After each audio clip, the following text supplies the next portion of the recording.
A lot of that of those patterns related to water. It's typically a pattern of a life and or death, and usually both in a specific way. And then, of course, you have all of these flood myths. And by the way, the flood is the same symbolic pattern as baptism and as crossing the river oftentimes, right? And this is something that we're going to get into more later. But the crossing of the river pattern, you see this in all sorts of legends and stories and myths, and it's a really cool pattern where in Saint Christopher's crossing of the river, you see this pattern where the hero crosses the river, the hero or heroes cross the river.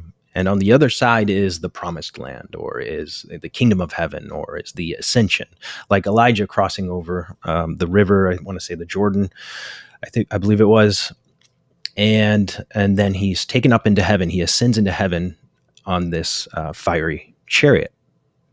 You have Joshua and the Israelites crossing the river to get into the promised land, the land flowing with milk and honey, right?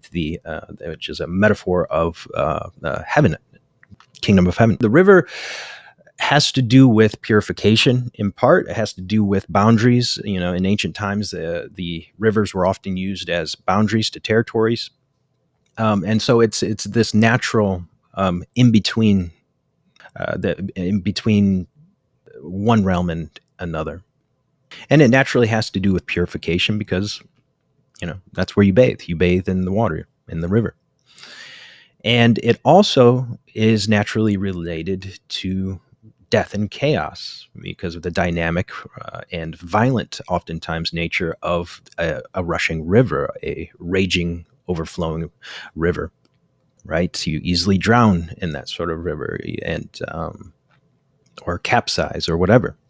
And so there's this sense in the pattern of baptism where you wade into the water and you are dunked down into chaos and death, and then are pulled back up into new life. That's the kind of the idea behind Christian baptism.